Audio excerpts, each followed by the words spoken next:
Glória a Deus. Filipenses capítulo 2, do versículo 1 até o versículo 11, diz assim a santa palavra do Senhor. Se há, pois, alguma exortação em Cristo, alguma consolação de amor, alguma comunhão do Espírito, se há entranhados afetos e misericórdias, completai a minha alegria, de modo que penseis a mesma coisa, tenhais o mesmo amor, sejais unidos de alma, tendo o mesmo sentimento. Nada façais por partidarismo ou vanglória, mas por humildade, considerando cada um os outros superiores a si mesmo. Não tenha cada um em vista o que é propriamente seu, senão também cada qual o que é dos outros. Tende em vós o mesmo sentimento que houve também em Cristo Jesus, pois ele, subsistindo em forma de Deus, não julgou com usurpação o ser igual a Deus. Antes, a si mesmo se esvaziou, assumindo a forma de servo, tornando-se em semelhança de homens, e reconhecido em figura humana. A si mesmo se humilhou, tornando-se obediente até a morte, e morte de cruz. Pelo que também Deus o exaltou sobremaneira, e lhe deu o nome que está acima de todo nome, para que ao nome de Jesus se dobre todo o joelho, no céu, na terra e debaixo da terra. E toda língua confesse que Jesus Cristo é o Senhor, para a glória de Deus Pai.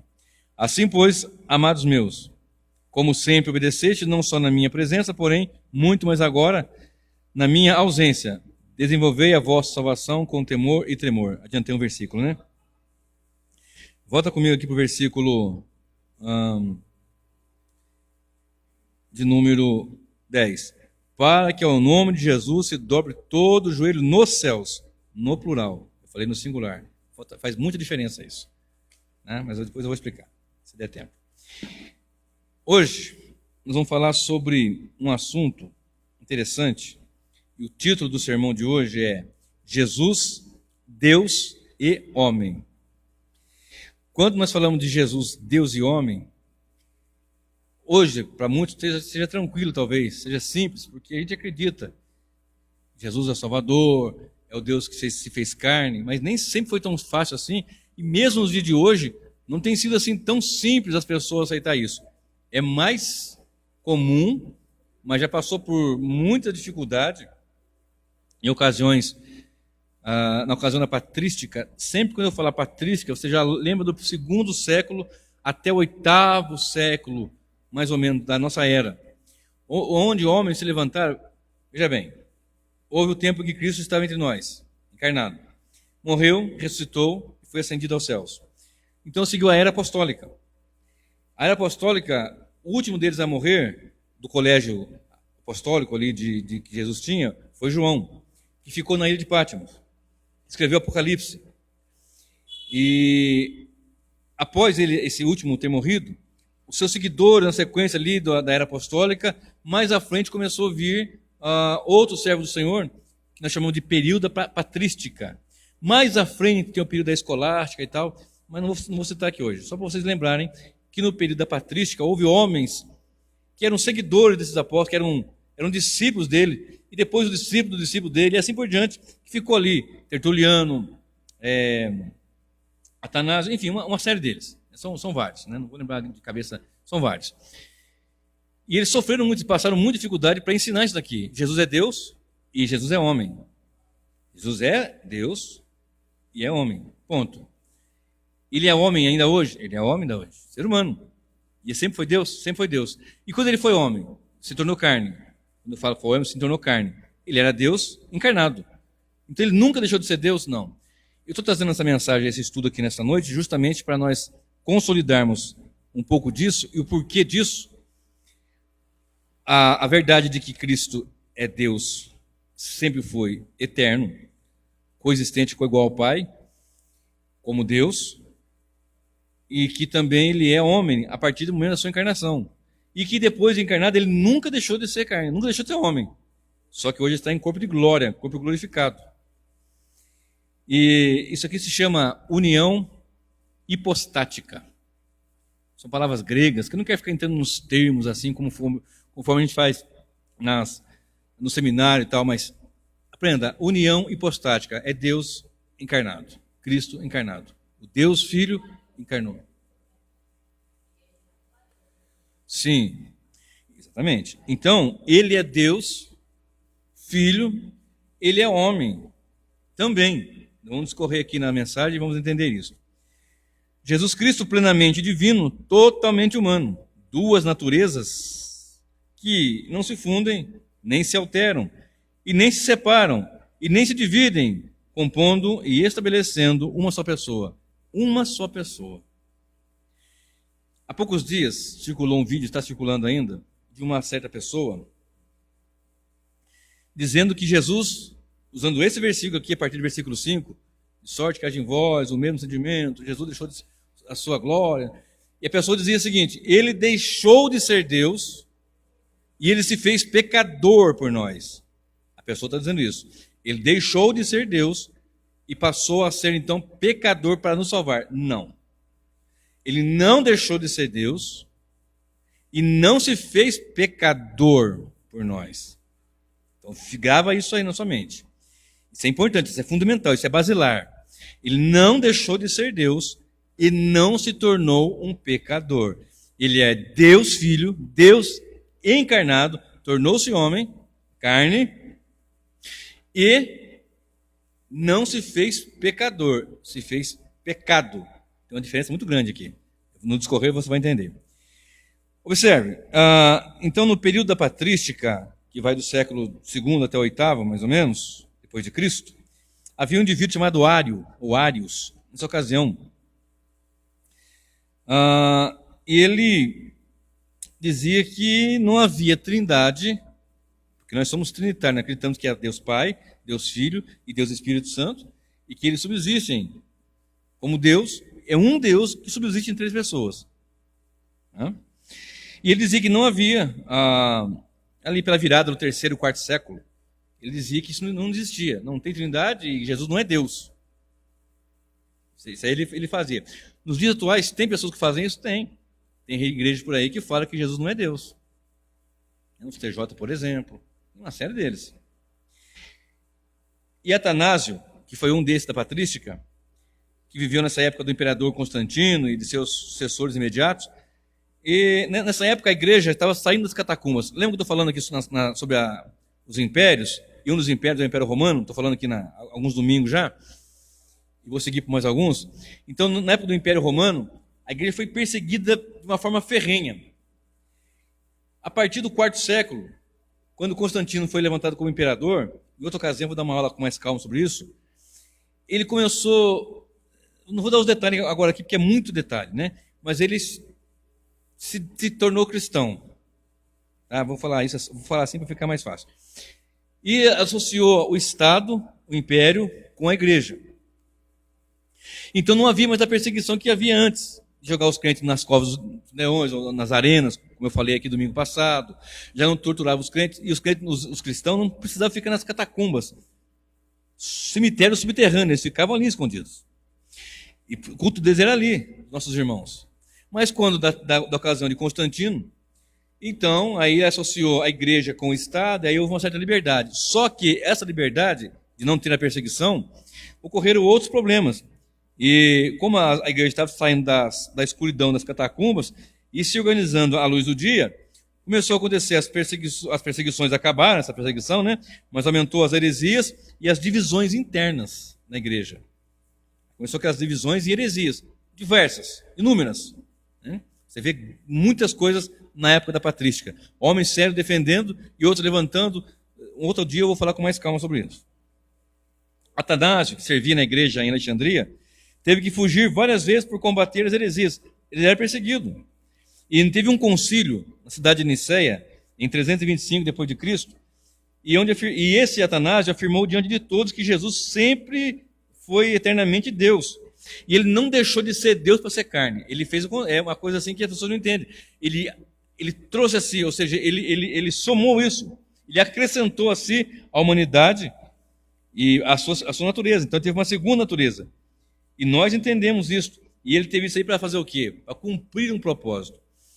Eu queria lembrar qual foi, até não achei, o escritor, o autor, que falou o seguinte, que Jesus, e eu concordo com ele, quando ele se fez carne, o texto nos informa aqui, olha bem, versículo 11, do nosso texto, versículo 5. tende em vós mesmo os mesmos sentimentos que houve em Cristo Jesus, pois subsistindo em forma de Deus, não teve por usurpação ser igual a Deus, antes se esvaziou ou aniquilou-se, talvez a sua versão esteja assim, assumindo a forma de servo, tornando-se semelhante aos homens, e reconhecido em forma humana, e sendo como homem, então ele era Deus, se esvaziou, aniquilou-se e se fez homem. Qual é o propósito? E o que eu quero dizer é o seguinte, ele se fez carne, homem, até a natureza humana do homem antes da queda, porque ele não é pecador. Porque se ele fizer a humanidade até Adão caído, então ele é pecador também. E não, ele se fez carne. Eu queria lembrar qual foi o autor, eu não consegui, mas enfim, é uma verdade. Ele se humilhou. Se você pegar os versículos de 1 a 5, de 1 a 4, no caso, você vai ver, vai ler ali, ó, tende o mesmo sentimento, não façais partidarismo, nem por vanglória, tenha tudo em comum, considere o outro superior a você. O apóstolo Paulo está dizendo na igreja o seguinte, olha, faça como Jesus, tenha o mesmo sentimento, no versículo 5, que ele se esvaziou, deixou sua glória, se fez carne, se humilhou, e humilhou até a morte e morte de cruz. Então ele está dizendo para nós termos assim, tenha esse sentimento, considere o outro superior a você. Jesus disse, vocês me chamam mestre, e de fato eu sou mestre, mas sendo mestre eu lavei vossos pés. Então nós agora, porque somos cristãos, e muitas vezes, quando tem um ministério na igreja, é um pastor, é um missionário, alguma coisa, um músico, e aí as pessoas pensam que ele, por isso, ele é o maior. E ao contrário, ele é o menor, porque o menor serve ao maior. Então, as pessoas começam a trazer títulos, e querer holofotes, e querer ficar em destaque, e depois descambam para outros caminhos, inclusive na política e no meio secular, galgando em cima de um ministério que Deus lhe concedeu, de modo que então ele, por ali, ele pega um trampolim para galgar uma carreira que não é a carreira cristã. Mas o apóstolo Paulo está ensinando aqui, pela direção do Espírito Santo, para nós termos esse sentimento de humildade e de entrega, de considerar os outros maiores que nós, e ter tudo em comum, e ter o mesmo espírito, falar a mesma língua. E aí no versículo 5 e no versículo 11 ele diz, pois ele, falando de Jesus, subsistindo em forma de Deus, não julgou como usurpação ser igual a Deus. Ué, não é igual a Deus? É, mas ele se humilhou. Aqui está falando de uma humilhação. Presta bem atenção. Verso 6. Pois ele, subsistindo em forma de Deus, não julgou com usurpação ser igual a Deus. Antes, a si mesmo se esvaziou, assumindo a forma de servo, tornando-se semelhante aos homens, reconhecido em forma humana, ou em figura humana. Esse versículo 7, esse esvaziou aqui, muitas pessoas pensam que se esvaziou, que não é mais Deus. Não é isso. Ele não deixou a sua glória eterna e não veio se fazer carne? Sim. Não deixou de ser Deus. Ele adicionou a humanidade à sua natureza, mas ele veio se humilhar como humano. Olha bem, como homem. E em semelhança de homem, reconhecido em figura humana, a si mesmo se humilhou, tornando-se obediente até a morte e morte de cruz. Então o objetivo, existe algum objetivo? Essa união hipostática, que você encontra no versículo 6, 7, 8, né? Subsistindo em forma de Deus, Jesus sempre foi Deus e sempre será Deus, sempre existiu. Mas ele abriu mão por um período de tempo, por um propósito eterno, que nós vamos falar daqui a pouquinho, porque as pessoas dizem, ele deixou de ser Deus. Não. Primeiro ponto que eu quero que você entenda nessa noite, nesse sermão, nesse estudo. Ele nunca deixou de ser Deus. Segundo, ele não se fez pecador por nós. Isso chama-se a união hipostática. Deus homem, o Deus Filho Todo-Poderoso se fez homem, se fez carne. Olha comigo João 8,58. Olha aí. Eu acho que eu vou citar para ganhar tempo. Em João 8,58... vamos ler, vai. 8,58 de João. Vamos lá. Tem alguns versículos para ler. E, na verdade, são bastante versículos. Tem vários versículos. João 8,58. Olha o que diz. Respondeu-lhe Jesus, em verdade, eu vos digo, antes que Abraão existisse, eu sou. João 8,58. Num confronto com os fariseus, no confronto com aquela liderança, ele disse, Verso 57. E perguntaram-lhe, pois, os judeus: antes, ainda não tem 50 anos e viste Abraão? E respondeu-lhe Jesus: em verdade, eu vos digo que antes que Abraão existisse, eu sou. A mesma palavra que o Senhor Deus usa lá para Moisés no monte, com aquela sarça, né, que não se consumia. Quem que eu vou dizer para Faraó que está me enviando? Diga que eu sou. Eu sou o que sou. Então aquele que é eterno. Então eu sou. Jesus também disse aqui, eu sou. Antes que Abraão existisse, eu sou. Então ele é Deus, sempre foi Deus. Olha comigo. João 5:46, a Bíblia informa, eu vou ler aqui. João 5, está pertinho aí. João capítulo 5, verso 46, diz assim: porque se de fato cresces em Moisés, também creríeis em mim, porquanto ele escreveu a meu respeito. Moisés escreveu sobre o meu respeito, sobre a minha pessoa. Porque na mente deles, olha, você é filho da Maria lá, filho do José o carpinteiro. Você não tem 50 anos, como que você viu Abraão? Antes que Abraão existisse, eu sou. E outra coisa, Moisés escreveu sobre mim. Olha aí. Observe. João 10:30. Jesus diz assim. Isso aqui eu quero ler porque é importante citar o que eu vou citar aqui. João 10:30 diz assim: eu e o Pai somos um. Olha bem. Olha o 29. Aquilo que meu Pai me deu é maior do que tudo, e da mão do meu Pai, do Pai, ninguém pode arrebatar. Eu e o Pai somos um. Novamente pegaram os judeus em pedras para lhe atirar. Eles queriam apedrejar Jesus porque está dizendo, pô, ele é Deus, ele conheceu Abraão, Moisés escreveu sobre ele, e agora ele vem dizendo, eu e o Pai somos um. Não é unicismo. Unicismo, irmão, é quando você tem a crença de um Deus só, que é um Deus só mesmo que nós acreditamos, mas é um Deus que subsiste em 3 pessoas. A palavra trindade não tem na Bíblia, de fato, mas o conceito está desde o primeiro versículo até o final das Escrituras, o conceito de trindade. Nós vamos ver aqui bastante. Se você ler a palavra, você vai meditar, você vai ver a presença do Pai, do Filho e do Espírito Santo. O que ele está dizendo aqui é o seguinte: eu e o Pai somos um em essência. Eu e o Pai somos um Deus. Deus é Pai, é Filho e é Espírito Santo. O Pai não é o Filho não é o Espírito, e o Espírito não é o Pai. O Pai é Deus, o Filho é Deus, o Espírito é Deus. Como é que eu entendo isso? Pela fé. Por quê? Porque se eu entender Deus, ele deixa de ser Deus, porque ele é transcendente à nossa compreensão. Ele é maior do que nós podemos entender. Então, eu e o Pai somos um em essência. Agora, olha comigo aí. Tito 1:13. Lá para frente de Colossenses que você está aí. Tito, capítulo 1, verso 13.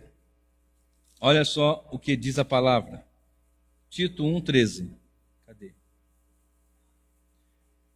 Não, é isso mesmo? 1:13. A seguir,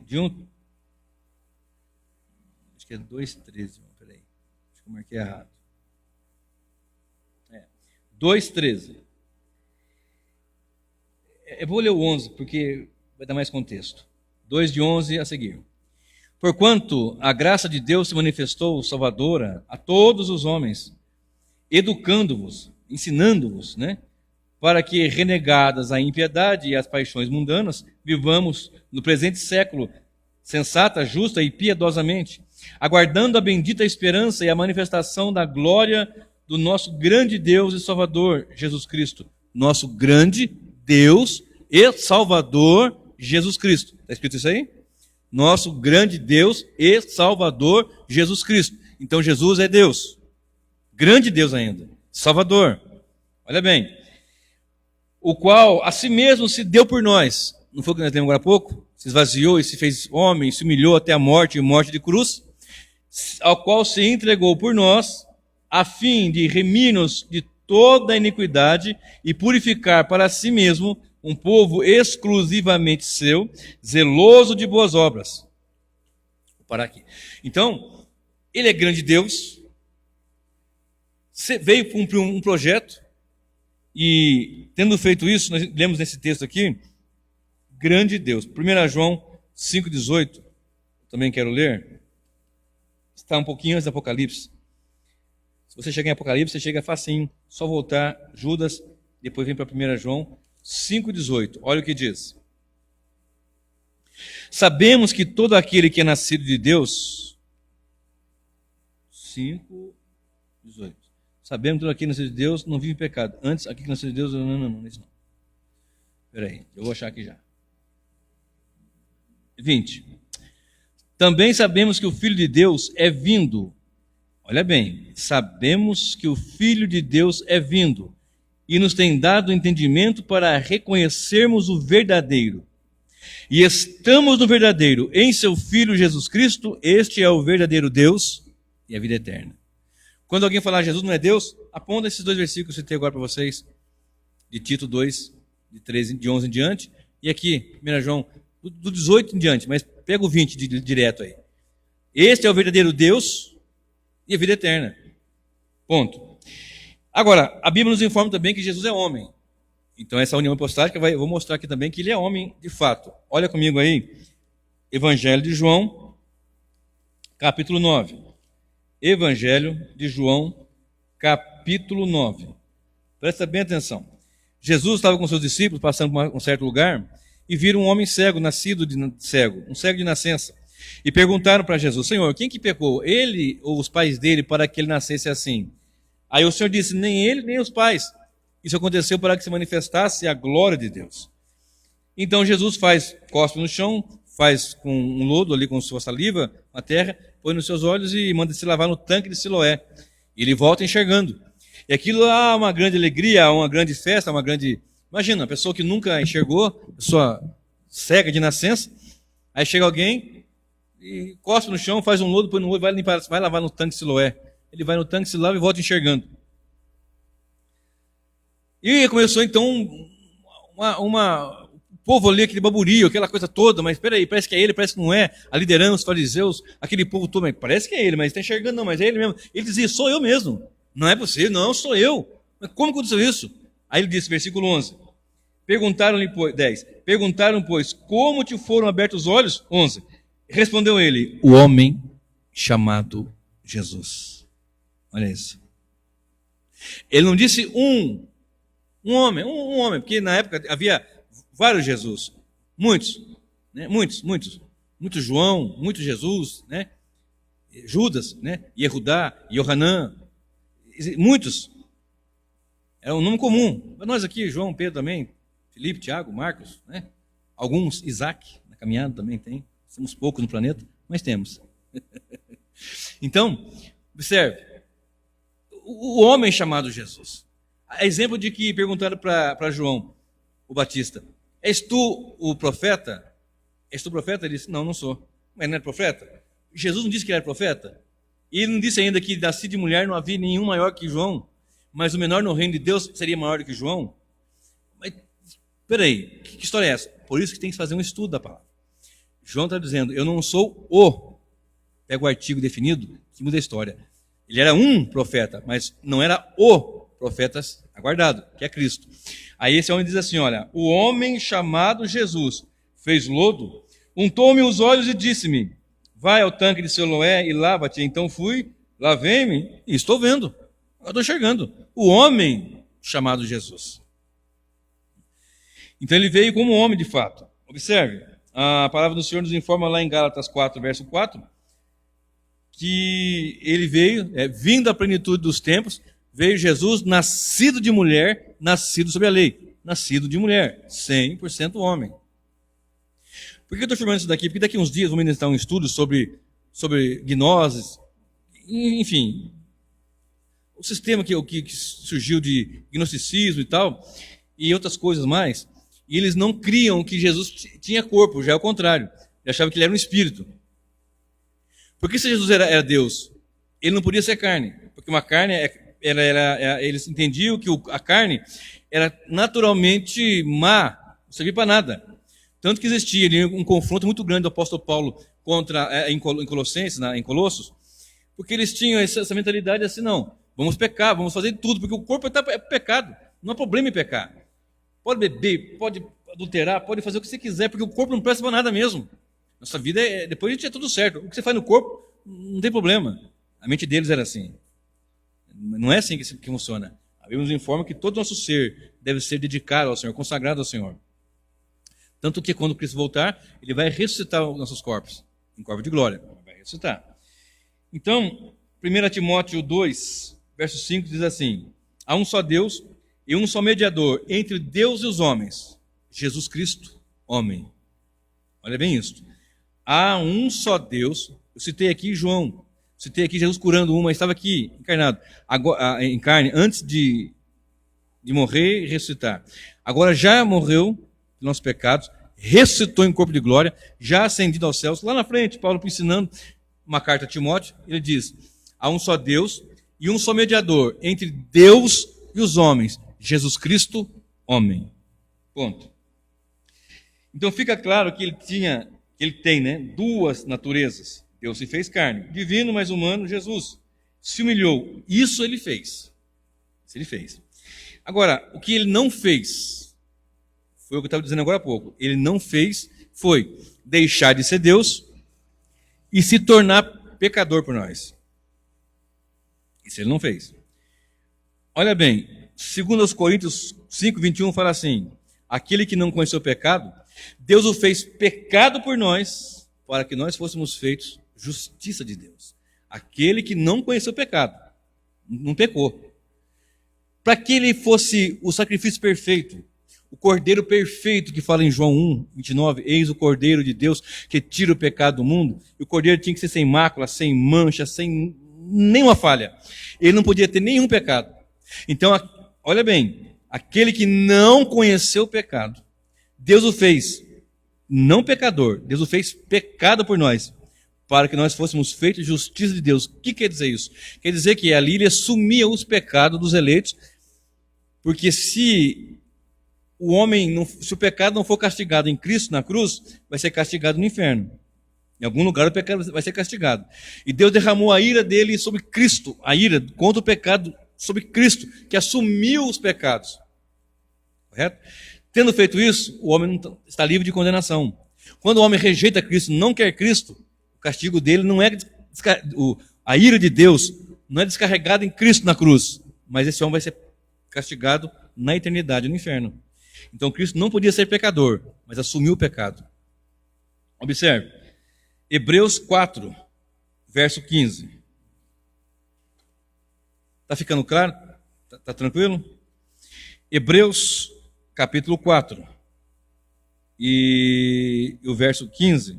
É muito interessante esse texto, gosto muito de meditar nessas passagens em Hebreus, e muito especial nesse capítulo 4, no versículo 15, que diz assim, 4:15. Porque não temos sumo sacerdote que não possa compadecer-se das nossas fraquezas. Antes, foi ele tentado em todas as coisas, a nossa semelhança, mas sem pecado. Então, lembra daquela história? A pessoa não sabe da sua dor, mas ela passou por aquele processo, ela entende a sua dor. Por exemplo, uma mãe que infelizmente perde um filho vai entender muito bem a dor de uma outra mãe que perdeu um filho. Não é assim? Uma pessoa que passou por uma dificuldade e a outra passou semelhante ou igualzinha mesmo, ela entende. E Jesus fez isso. Olha bem, porque nós não temos sumo sacerdote que não possa compadecer-se das nossas fraquezas. Somos salvos, lavados e remidos, mas ele compadece das nossas fraquezas. Ele sabe que nós somos carne, sabe que nós somos frágeis. E o texto nos informa aqui, porque não temos um sumo sacerdote que não possa se compadecer das nossas fraquezas. Antes, foi ele em tudo tentado, em todas as coisas, a nossa semelhança, mas sem pecado. Foi tentado? Foi, mas não pecou. E ele entende a nossa natureza, entende nossas fraquezas, mas sem pecado. Então, não deixou de ser Deus, 100% humano, 100% homem. E como Deus, encarnado aqui, homem, Deus feito homem, em João 11:43, ele ressuscitou Lázaro. Em João 4, verso 6, cansado de uma viagem, teve sede. Lembra daquela passagem que ele vai pedir água para a mulher? Né? Ele estava cansado. O texto informa que ele estava cansado. Como homem, ele teve cansaço. Em João 4, 26, aquela passagem que eu li, ele disse, eu sou. Em João 19, 28, lá na cruz, ele teve sede. Então ele era 100% homem de fato e 100% Deus de fato. E como Deus, e como homem, aliás, não pecou para ser o sacrifício perfeito. E esse sacrifício perfeito é o propósito de que ele encarnou. Olha bem, volta lá comigo para Filipenses, capítulo 2, verso 7, verso 6. Pois ele, subsistindo em forma de Deus, não julgou com usurpação o ser igual a Deus. Antes, a si mesmo se esvaziou, assumindo a forma de servo, tornando-se em semelhança de homens, e reconhecido em figura humana, a si mesmo se humilhou, tornando-se obediente até a morte, e morte de cruz. Obediente até a morte, não um pouco, até a morte. E o texto aqui em cima diz, tende o mesmo sentimento. Então obedeça até a morte, obedeça até o fim, seja obediente à verdade do Evangelho. E o texto aqui está dizendo, foi obediente até a morte e morte de cruz. Então o projeto era a morte de cruz. O projeto era o Cordeiro. Ele se fez carne para dizer o quê? Eu me encarnei para mostrar para vocês que eu sou humilde. Não foi isso. Embora ele deu o exemplo da humildade, mas ele encarnou para resolver um problema que ninguém poderia resolver. A propósito, eu acho extremamente ridícula aquelas... Eu já vi muito isso, não tenho ouvido mais. Eu tenho ouvido outras coisas até, não sei se piores, mas terríveis também. Mas antigamente ouvia-se assim, Deus estava no céu, o homem caiu. Olha bem, o homem pecou, como se Deus não soubesse que o homem fosse cair. Vai lá. Não, o homem falhou, o homem caiu, e agora? Aí Deus começa a gritar no céu, quem que vai, quem enviarei? Aí Gabriel, eu não vou não, senhor, não tem jeito não. Miguel, eu não vou não. Já viram isso? Eu vi pregação assim. Não, de jeito nenhum. Mas quem que vai? Aí o filho chega e fala, pai, já que Miguel não vai. Eu vi essas pregações. Já que Miguel não vai, Gabriel não vai, já que não tem outro aqui, então eu vou. Aí, então Jesus... Não foi assim. Absolutamente. Não foi assim. E vou provar aqui que houve um propósito eterno de Deus para ele encarnar, para resolver uma situação que ninguém poderia resolver a não ser Deus. Olha bem, encarnado. Olha, Hebreus 2. Vai comigo para Hebreus. Você deve estar pertinho aí. No verso Hebreus 2, de 14 a 18. Hebreus 2, do verso 14 a 18. Diz assim, visto, pois, que os filhos têm participação comum, presta atenção nessas palavras, visto, pois, que os filhos têm participação comum de carne e sangue, destes também ele igualmente participou, de quê? De carne e sangue, para que por sua morte destruísse aquele que tem o poder da morte, a saber, o diabo. Então, visto, pois, que os filhos têm participação igualmente, então ele participou do quê? Da carne e sangue. Para que na sua morte destruísse aquele que tem o poder da morte, a saber, o diabo. E lá em 1 João 3,8, está escrito, para isto se manifestou o Filho de Deus, para destruir as obras do diabo. Segue aqui no versículo 15. Ele livrasse para todos que, olha bem, ele livrasse todos que, pelo pavor da morte, estavam sujeitos à escravidão por toda a vida. Pois ele, evidentemente, não socorre a anjos, socorre a descendência de Abraão. Olha bem. Então são judeus? Não. Descendência de Abraão são aqueles que, como a exemplo de Abraão, creem no Evangelho, creem em Cristo. Então, pois ele, evidentemente, não socorre a anjos, mas socorre a descendência de Abraão. Por isso mesmo, convinha que em todas as coisas se tornasse semelhante aos irmãos, em todas as coisas humano, para ser misericordioso e fiel, sumo sacerdote nas coisas referentes a Deus e para fazer propiciação pelo pecado ou pelos pecados do povo. Pois, naquilo que ele mesmo sofreu, tendo sido tentado, é poderoso para socorrer os que são tentados. Lembrando o verso 4, o capítulo 4, verso 15, sem pecado. Então ele participou da natureza humana, como os irmãos, como os filhos, normal, naturalmente, fazem, para que ele pudesse fazer isso, destruir aquele que tinha o império da morte, o diabo. E ele fez isso o quê? Na cruz. João 17, de 1 a 6. Vai lá comigo. Nós estamos quase encerrando. João 17, de 1 a 6. Eu queria que você lesse todo o capítulo 17. Mas de 1 a 6. Esse daqui nós chamamos e conhecemos da oração sacerdotal, né? que Cristo faz, quando no versículo 17 ele fala, né? Pai, santifica-os na verdade, a tua palavra é verdade. E nós lemos em Hebreus que ele é o sumo sacerdote, que compadece da nossa natureza, compadece das nossas fraquezas. Lemos agora há pouco que ele é aquele como sacerdote que se semelhou. E aqui nós temos a oração sacerdotal, e no versículo 1 a 6 diz assim: tendo Jesus falado estas coisas, levantou os olhos ao céu e disse: Pai, é chegada a hora. Glorifica a teu Filho, para que o Filho te glorifique a ti, assim como lhe conferiste autoridade sobre toda a carne. Olha bem isso. A fim de que ele conceda a vida eterna a todos os que lhe deste.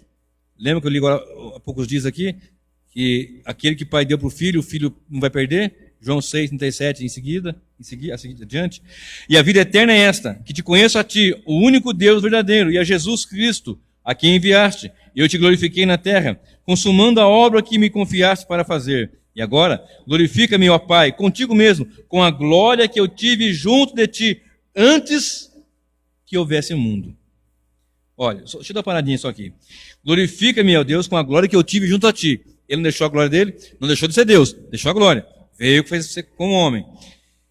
Antes, a glória que eu tive junto a ti, antes que houvesse mundo. Manifestei o teu nome aos homens que me deste do mundo. Eram teus, tu nos confiaste e eles têm guardado a tua palavra. Então aqui nós temos uma informação que diante da eternidade, antes que houvesse mundo, ele tinha essa glória, porque ele é Deus, evidentemente, ratificando que ele é Deus. E nós entendemos aqui que está chegando o quê? Chegou a hora do quê? Pai, verso 1 ali, é chegada a hora. Glorifica o teu filho para que o teu filho também te glorifique. Porque daqui, ele, na última Páscoa, primeira ceia, já ia para o Jardim das Oliveiras, o Getsêmani, para depois todo aquele processo, morte e ressurreição. Olha comigo. Aí mesmo em João 17, 22 e na seguida, 22 e 23. João 17, 22, diz assim: eu lhes tenho transmitido a glória. Para quem? Aos discípulos.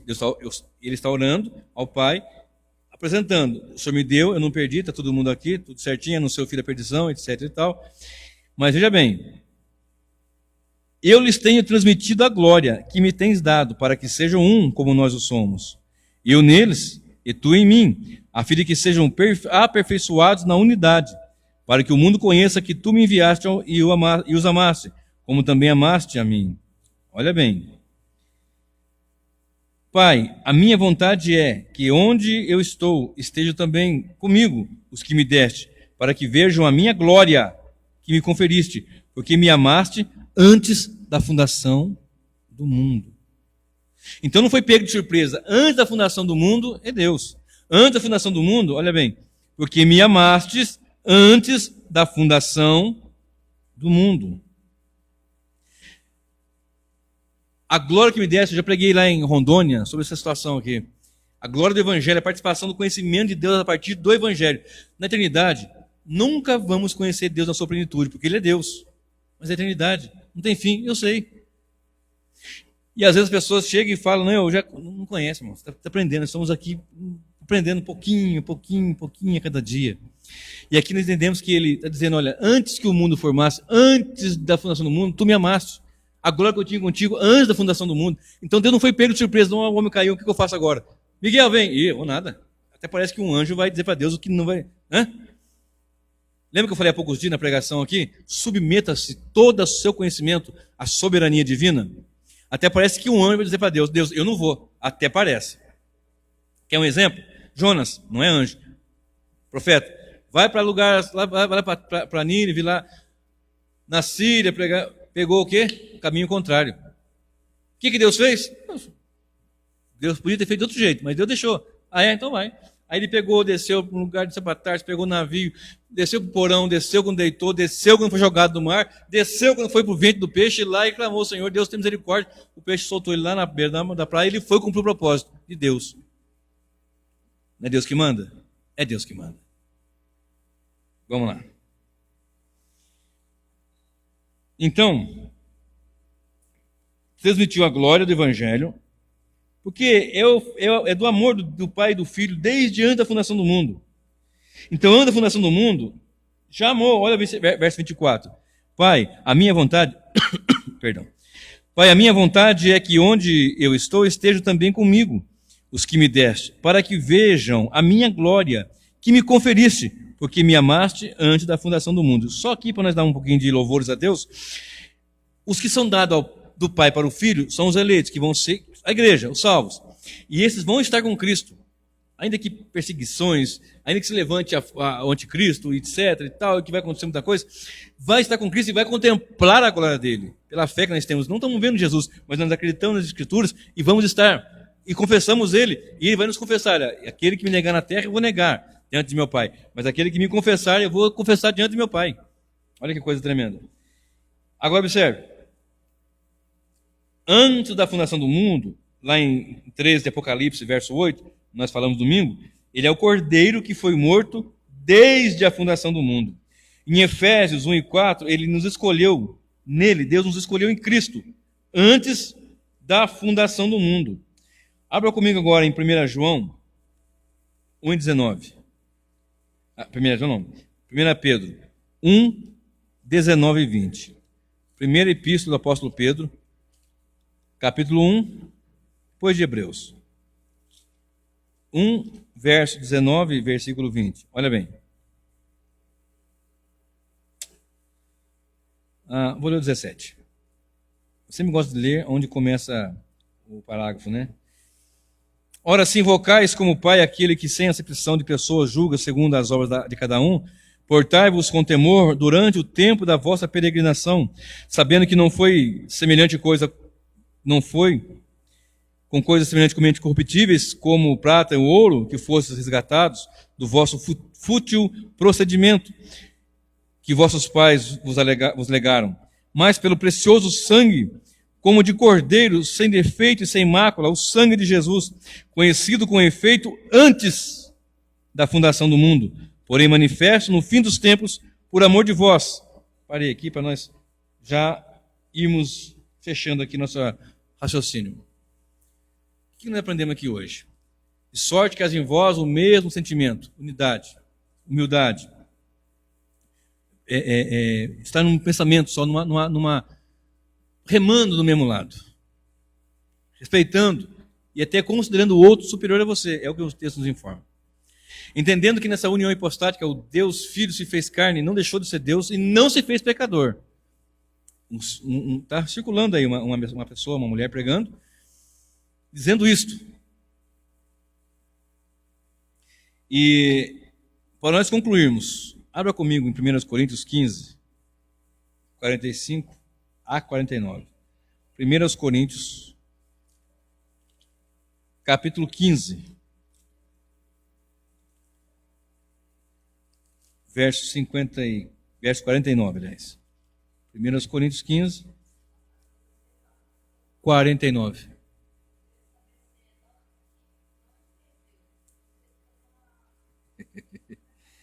Essa pergunta que você está fazendo aí, de onde veio Deus? Eu tinha 10 anos, eu tinha 1979, eu tinha 9 anos. Eu tinha 9 anos nessa ocasião, e eu sentado numa pedra na casa que meu pai deixou lá para a família, né, tem até hoje, e essa pedra não removeram, está lá ainda. Eu sentava naquela pedra e perguntava, de onde veio Deus? Como veio Deus? Porque 9 anos, eu tinha 9 anos. E eu já vou fazer 50 agora em agosto. Então já vai 41 anos, né, desde então. Eu sentava naquela pedra e ficava olhando para o céu de tarde, sei lá que hora era, ficava pensando, de onde veio Deus? Porque tudo começa e tem fim. Como é que Deus existe sem não existir? Como? Né? Você vai pensar e nunca vai entender, porque você não tem como responder. Deus existe, Deus é. Ele não começou, Ele é. Não tem começo nem fim, Ele é. Para nós é difícil, porque esse microfone que está aqui começou a partir de alguma coisa.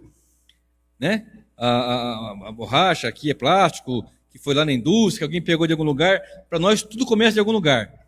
Deus não, Deus é. Deus é. Deus é.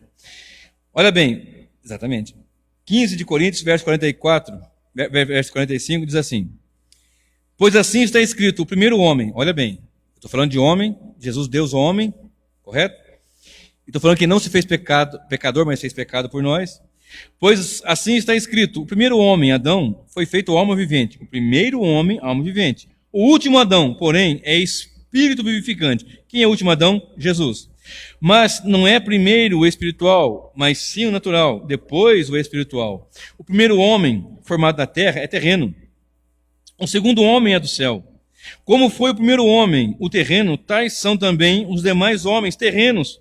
E como é o homem celestial, tais também os celestiais. Assim, como trouxemos a imagem do que é terreno, devemos trazer também a imagem do que é celestial.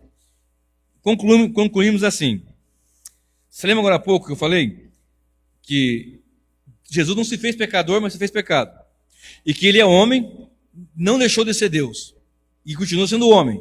Há um só mediador entre Deus e o homem, Jesus Cristo, homem. O primeiro homem, Adão, ele abriu as portas para o pecado. Romanos 5,12 sempre fala aqui. Porque por causa dele entrou o pecado e a morte passou a todos os homens, todos pecaram. Ponto. Cristo Jesus veio resolver a situação. Romanos 4,25. Ele foi entregue por nossos pecados e ressuscitou para nossa justificação. De natureza que, se estamos no primeiro homem, estamos na condenação. Se estamos no segundo, no último Adão, que é Cristo, estamos livres da condenação. Em Tito 2, de 11 a 14, eu li, e lá está dito assim, que ele é o grande Deus e Salvador, e que veio buscar para si um povo seu, zeloso e de boas obras. Então nós concluímos de que maneira aqui? Volta seus olhos comigo rapidamente lá para Filipenses, sem desmarcar Coríntios. Deixa marcadinho em Coríntios e volta lá para Filipenses. Cadê Filipenses? Aqui. Olha só. A partir do versículo 8 agora. A si mesmo se humilhou, em forma de homem, né? A si mesmo se humilhou, tornando-se obediente até a morte, e morte de cruz, para resolver a situação do pecado, correto? Pelo que também Deus o exaltou soberanamente, sobremaneira, e lhe deu um nome que está acima de todo nome. Ele deixou a glória, como ele disse, ele se humilhou, se fez homem, e em forma de homem, ele foi obediente até a morte, e morte de cruz, a morte cruel, crudelíssima, diga-se de passagem. Mas o texto também diz aqui, pelo que também Deus o exaltou sobremaneira, e lhe deu um nome que está acima de todo nome, para que ao nome de Jesus se dobre todo o joelho dos que estão no céu, na terra e debaixo da terra, e toda língua confesse que Jesus Cristo é o Senhor, para a glória de Deus Pai. Então ele fez carne para quê? Para mostrar humildade? Claro que deixou exemplo, mas ele resolveu uma situação do pecado. Então ele não veio se fazer pecador, como essa pessoa está pregando, e até muitos podem entender isso. Ele nunca pecou. É um sumo sacerdote que entende nossas dificuldades, se fez pecado por nós, assumiu o nosso pecado e na cruz ele foi esmagado. Conforme fala lá em Isaías, o castigo que nos traz a paz estava sobre ele, e pelas suas pisaduras fomos sarados. Logo, ele é o último Adão, porque o primeiro Adão caiu, não deu, falhou. Mas o último Adão, que é Cristo, em tudo foi tentado, porém sem pecado. E é o sacerdote, sumo sacerdote das nossas confissões. Hebreus 3 fala isso. Então a pergunta é, se está onde nós estamos? Em Adão ou em Cristo Jesus? No primeiro Adão ou no último Adão? Jesus informa no capítulo 19 de Lucas, no versículo 10, aquela passagem de Zaqueu. Zaqueu sobe numa árvore, que é Jesus, etc. Aí o Senhor fala assim para ele, olha, e vai na casa dele, etc, né? E diz assim, eu vim buscar o que se havia perdido. Essa versão fala assim, eu vim buscar e salvar o perdido. Minha versão de hoje, essa que eu estou com ela hoje, fala assim, eu vim buscar e salvar o perdido. Então, se nós nos entendemos, reconhecemos como perdidos, sem chance alguma de... Porque as pessoas acham que ela pode, não pode. Ninguém pode salvar, a não ser Cristo, o Salvador. Então, ele se deixou sua glória, deixou seu momento de toda aquela glória, se fez carne, humilhou até a morte de cruz. E outra coisa, ele lutou, enfrentou a carne pecaminosa, a carne, mas não tinha pecado. Ele enfrentou as trevas desse mundo, ele enfrentou Satanás, enfrentou a morte e venceu a todos. Louvado seja o Senhor Jesus. Pelo que Deus lhe deu um nome, o exaltou soberanamente e lhe deu um nome que está acima de todo nome, para que ao nome de Jesus se dobre todos os joelhos, no céu, na terra e debaixo da terra. Então presta atenção, esse nome tem poder. Invocamos esse nome, conforme fala em João 2,38, Atos 2,38, quando Pedro está pregando, as pessoas falam: o que vão fazer? Arrependam seus pecados, invoquem o nome do Senhor Jesus e sejam batizados em nome do Senhor para a remissão dos pecados, sejam lavados seus pecados. Por aí. Então, é nesse nome que nós estamos fiados e confiados. Então, ele não deixou de ser Deus, ele continua sendo homem, 100% Deus, 100% homem, mas como homem aqui, antes da glorificação do corpo de glória. Lembra que nós lemos agora há pouco aqui em Coríntios, que eu falei para você não tirar? Olha comigo ali em Coríntios 15, 46 agora. Mas não é o primeiro o espiritual, e sim o natural, falando de Adão. Depois, o homem espiritual. O primeiro homem formado da terra é terreno, o segundo homem é do céu, que ele veio do céu. Como foi o primeiro homem, o terreno, tais são também os demais homens terrenos. E como é o homem celestial, tais também os celestiais. E assim como trouxemos a imagem do que é terreno, devemos trazer também a imagem do celestial. Ou seja, assim que nós tivemos a imagem do homem caído, natureza caída, quando Cristo voltar, quando Cristo retornar, isso vai ser no último dia, quando a última trombeta soar e Cristo retornar e olharmos e vimos com poder e grande glória naquela nuvem, com poder e grande glória, os vivos, aliás, antes dos vivos, na sequência do versículo aqui, você vai ler isso aqui, ó. No momento, no abrir e fechar de olhos, ante a última trombeta, porque a trombeta soará, e os mortos vão se ressuscitar de um corpo incorruptível. Então quem está morto em Cristo, aliás, todos vão ressuscitar. Essa é a verdade. Mas em Cristo, os mortos em Cristo ressuscitam num corpo de glória, à semelhança de Cristo. E os vivos que estiverem na ocasião serão transformados em corpo de glória. E todos subiremos ao encontro do Senhor. E estaremos para sempre com Ele. Porque aquele que trouxe a imagem do primeiro Adão, que é a imagem da queda, a imagem do pecado, a imagem da morte, agora em Cristo, quando Cristo voltar, vai trazer a imagem dele, a semelhança dele, de glória, de poder e de regozijo eterno com o Senhor. Atos 4:12 diz que em nenhum outro nome há dado entre os homens debaixo do céu, pelo qual importa que sejamos salvos. E para encerrar, mais 2 versículos, que está em Colossenses 2, 8 e 9, que diz assim: